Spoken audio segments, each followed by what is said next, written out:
happy to be here, and this is honestly one of my most favorite cities in all of Europe.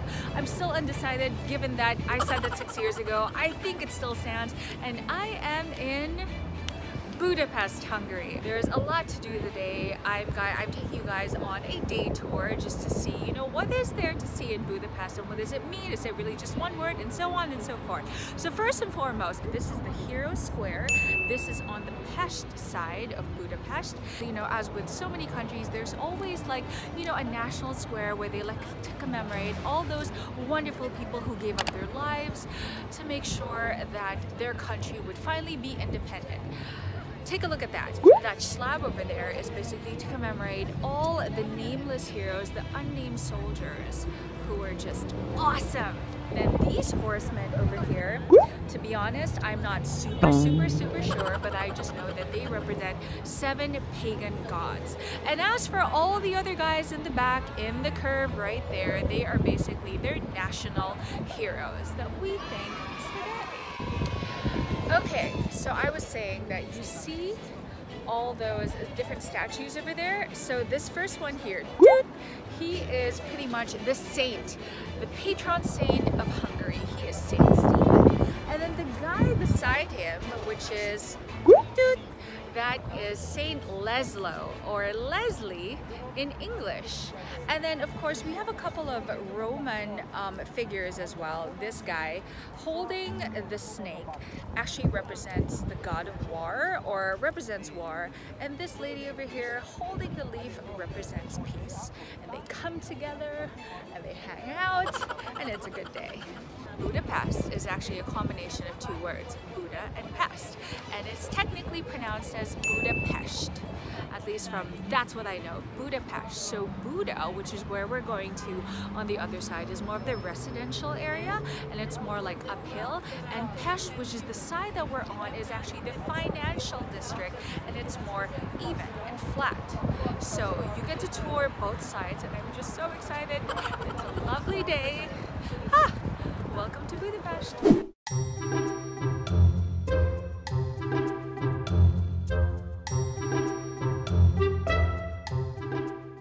Holy Moses, it's going to rain in any second. Anyway, this is the Castle Hill, and this is pretty much like the most important historical site of Budapest. Take a look at that church, all the mosaic tiles at the top. And then I believe that statue over there, when I last came, I think that's Saint Stephen. Anyway, just really trying not to panic because trying to get all the shots before it rains. Here we go.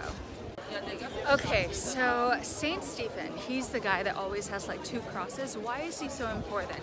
Because before Christianity came, they were just praising or praying to the pagan gods, and the reason why they love Saint Stephen is because he actually brought Christianity to Hungary. Okay, so I just exited the church. It's quite dark inside. So here's some things that you would know to learn about the church. If you actually see the inside, it's super beautiful. And that lady in the altar, she's actually technically the Grand Lady of the Hungarians. And it's if like she's actually floating on the clouds, as if like to say like the Assumption or whatnot. Anyway, so Matthias Church. Now, this actually was also turned into a mosque because during the Turkish invasion, for a time it was actually turned into a mosque, and that's why if you take a look inside, it's really a mix of different like architectural styles and all that colors, and it's actually quite beautiful. I actually love it. It's kind of like a decoupage of sorts, a collage of sorts. Do you see all those people in the back? That is basically everyone trying to get a photo of the parliament in the back. So you saw the view that I took, but it is crazy. Okay, so let me try and explain things to you guys. So the Parliament building is honestly not just for me, but it is considered one of, if not the most beautiful piece of architecture in all of Europe that represents neo-Gothic architecture. It is so beautiful. And at the same time, one of the best things that you can do actually right here is take a cruise on the river Danube, especially at night, because when it lights up, it is honestly like Christmas every day. It is amazing. And then apart from that, when you actually go inside, it's actually the largest parliament building, I'm not sure in all of Europe or in the world, but just from the outside, you already know, like, Shazam. I don't know how else to explain it, but it's pretty remarkable.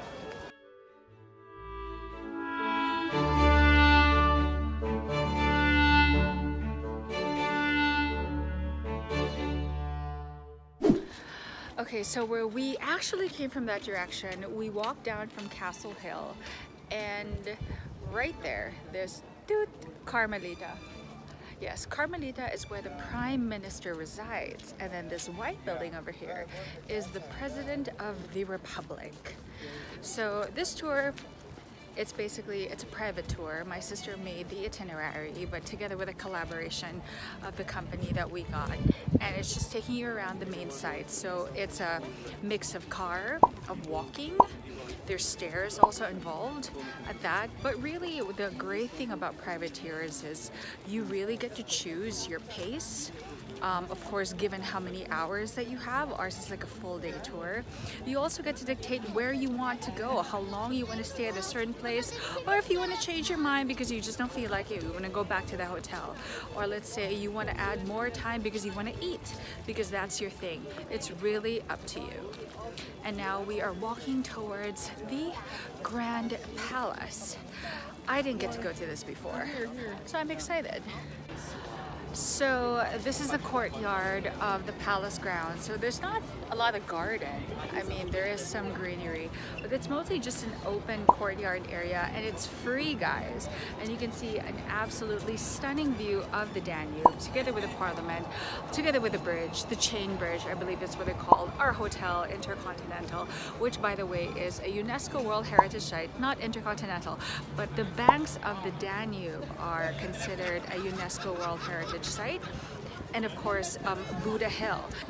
So this guy over in the back, his name is Savoy, and he actually is the head of, at that time, the head of the European Union, where he was able to overthrow the time when the Turks had invaded Hungary. So that's why they wanted to do this memorial right here, which is pretty much the center of the courtyard.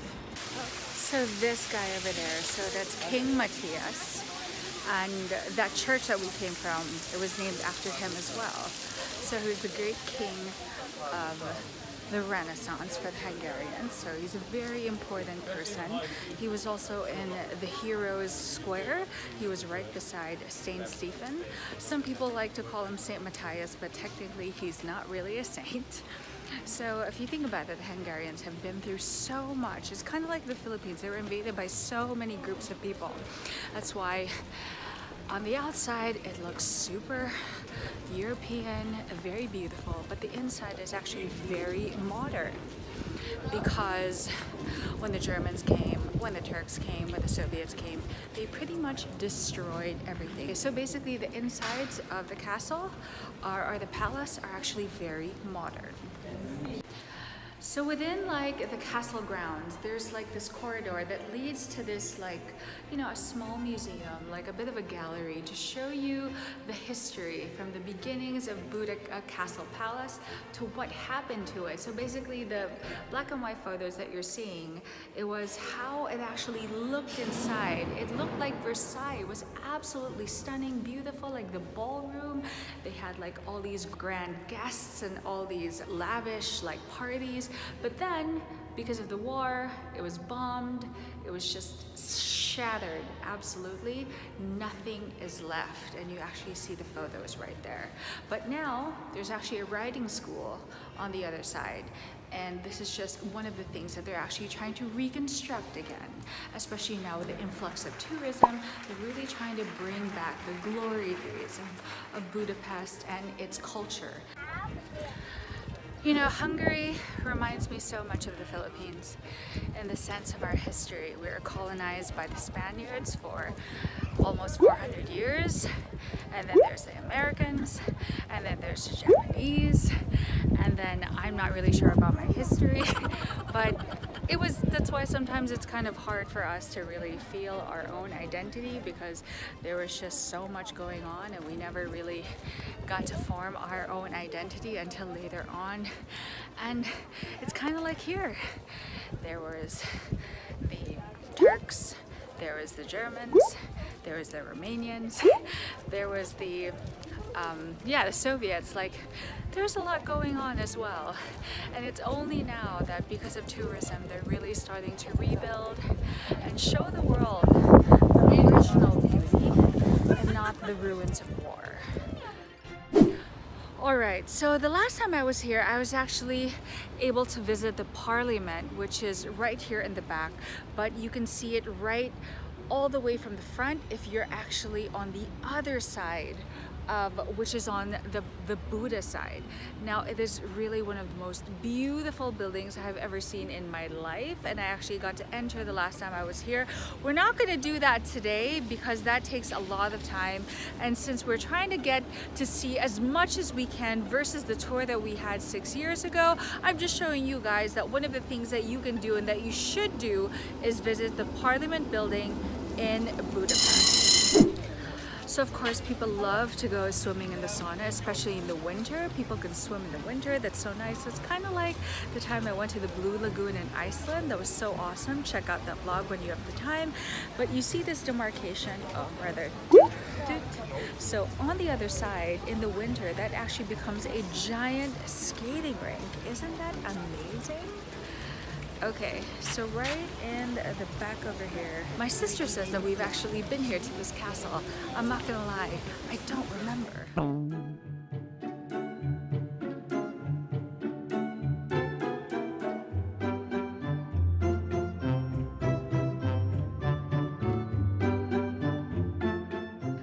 So within the castle grounds, you kind of see that there's actually a park in the back. I just can't remember the exact name. So the nice thing about it is they hold a lot of festivals here. And one of the festivals that they actually had, from my recollection, is they actually show the different castles from the history of Hungary. So basically this is to show the evolution of the architecture.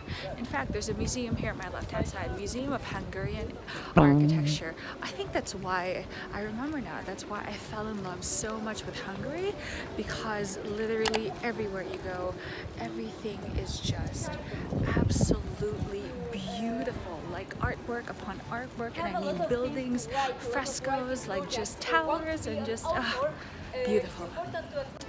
So take a look at that here. So that is actually an example of Transylvanian architecture, where it's like Baroque, Gothic. It's Gothic, and then it goes on to Renaissance, and then it goes to late Renaissance. So it's like a mix, a beautiful mix of like of the different architectural styles in Hungary.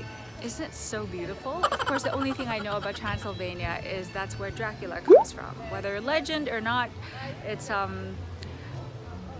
yes. I always have something to say about something, and this one I don't. Oh well. So I'm inside the Hungarian State Opera. It's actually heavily renovated outside, so it's just all scaffolding, but inside it just looks absolutely lovely. The mosaic, it's called grotesque, I think grotesque art. Anyway, there are two windows up at the top. We can't really go upstairs, but those two windows are actually the royal boxes. So when King Franz Joseph, he was the king of Hungary and the emperor of Austria, he only came here for the inauguration, so that's why they built those two. So his wife, Queen Elizabeth Habsburg, every time she would come here, she was never allowed to actually sit at the royal windows or the royal boxes because her husband was never here. He never actually returned. Shame. But anyway, the inside, from what I saw in the magnet, it actually looks very similar to the La Scala in Milan. So it's absolutely beautiful. So even if you don't get to watch a show here, just come inside to just really appreciate the interiors, just how beautiful the colors are, the colors of the marble. Lovely. So the Opera House, it's actually situated on a main road here on the Buda side, and the Pest side. And this Pest road right here, this main one, is actually called the Champs-Élysées of Budapest, because it's all the fancy, all the fancy stores. Like on the corner there was Gucci, and then we passed like on this corner over here there's like Louis Vuitton, and you guys get the point. And then this building over here, it actually used to be the Ballet Theater, which is just right across the Opera House, but somebody bought it. Actually, my mom did, and they're turning it into a hotel. Just kidding. Not the hotel part, the mom part. If you're going to have coffee or have a meal at just one place in Budapest, might I suggest New York Cafe in New York Palace. And no, this is not New York City, but it is the most expensive coffee and really is such a beautiful, beautiful place. More reason for me to come back. When you take a look inside, apart from it having a long line, the interiors, I think I realized, yes, more reasons to love Budapest. The architecture of this whole city, like every building from the outside, especially this one on the inside, really blows your fucking socks off. It is insane.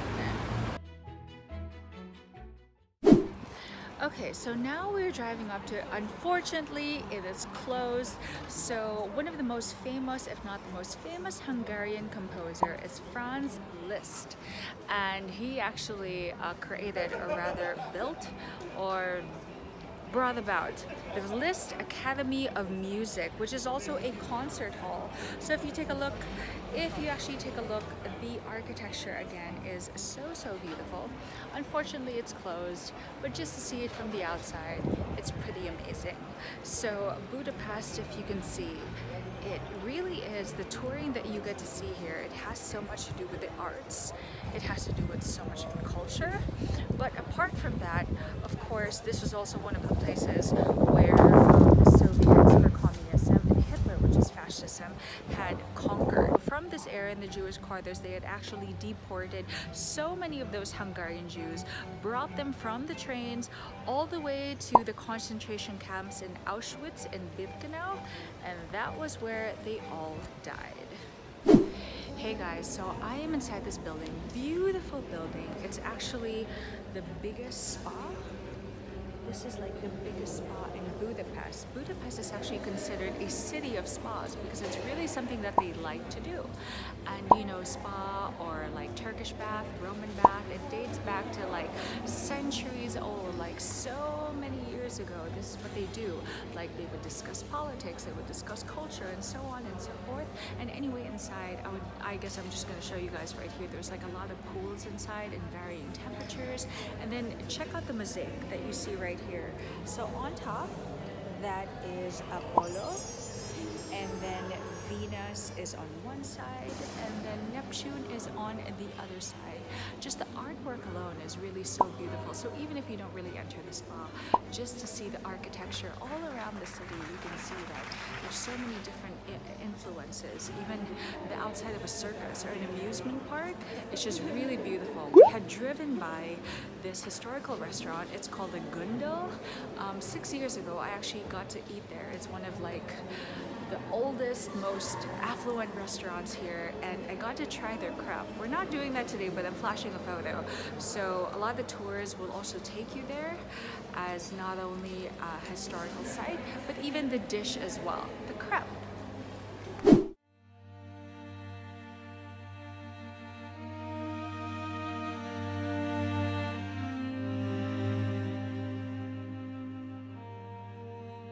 Seriously, I feel like a CNN reporter that's braving the rain just to get the shot, guys. Look, I'm soaking. But anyway, I wanted to walk to this part right here to show you guys, as it wasn't enough to just get the shot from the car. So this art installation right here is a memorial where all the shoes of the Hungarian Jews to represent all the lives that were lost during the Nazi German occupation. And the reason why it's shoes is because when they were brought here, you know, all the belongings, like you've seen in I actually showing you snippets, guys, from Birkenau and Auschwitz in the concentration camps where all their belongings were actually taken from them, including their shoes, because everything is personal. And so these shoes basically represent the right before they were thrown over to the icy waters of the Danube onto their death. So you might ask, why are these belongings like even so valuable, even shoes? Well, as we know, Hitler was very charismatic. He just found a way for all the Germans to see that he was right, and being a fascist leader, a dictator, of course he also had to appease his people. And one of the things that he did was, from all the belongings, from all the Jews, from all the countries that he had taken over by the German Nazis, he would get all those items and actually distribute it to the German public without actually telling them where it came from. But all they could see is that their leader is providing for them, their people. So Rome has St. Peter's Basilica, and the Philippines has, you know, Manila Cathedral or St. Augustine Church, or Paris has the Notre Dame, Budapest has St. Stephen's Cathedral. And on this road right here, it's a lot of trendy, nice cafes and restaurants, and the view all the way to the front is the cathedral. So right now we're actually going to head there because, like I said, St. Stephen is so important to this country, and that's why his relic is also there. I believe it's a part of his finger. So now we're about to hear Mass.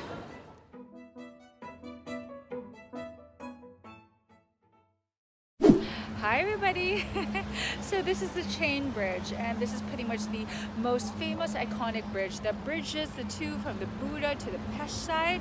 So this was actually completed in 1849 by this guy named William something. What makes this bridge so special is that it was actually destroyed in the war. In World War II, when the Nazi Germans actually came, they blew up the bridge, which is a very sad story, and that was in 1945. And then in 1949 it was rebuilt again, connecting the very famous two sides of Budapest. And also, did you know, once upon a time it wasn't actually called Budapest, it was called Pest Buda.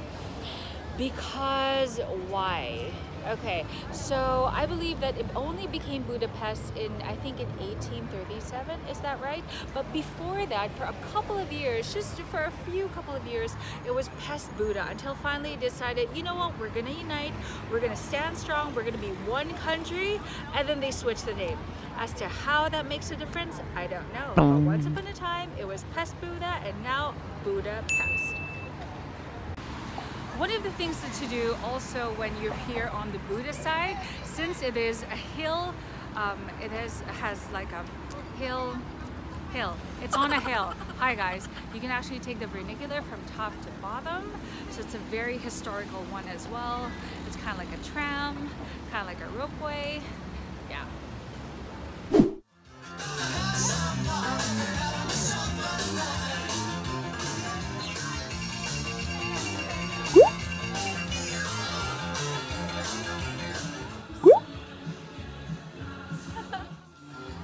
Oh my god, that was so cute! It was just like in the middle of the park. It's sunset on the Pest side, and there's like this outdoor like ballroom dancing of sorts, and most of the people dancing, they're a little bit older, but it was so much fun. See, that's what you call real dancing. None of this twerking business where you're grinding and your dick and your vagina is like falling off to the floor. You know, this one's more wholesome, fun. Love it. Oh darn, I'm right here at the main shopping street, and it's 8 p.m. and you know, when we were in Poland, stores close at 10. And here they close at 8. Too bad. There's also a lot of renovation ongoing, and some people might complain, but I think to myself, renovation, rebuilding is a sign of progress. The fact that the government or the country has money to do all these things to accommodate, you know, freshen up the city, accommodate more tourists, I'm all for it. So I just want to show you guys. So we drove up up the hill, up the hill, so that we can see the really nice residential area with all the nice houses. But basically there's another viewpoint from here that shows again the Danube. It's still part of the UNESCO site.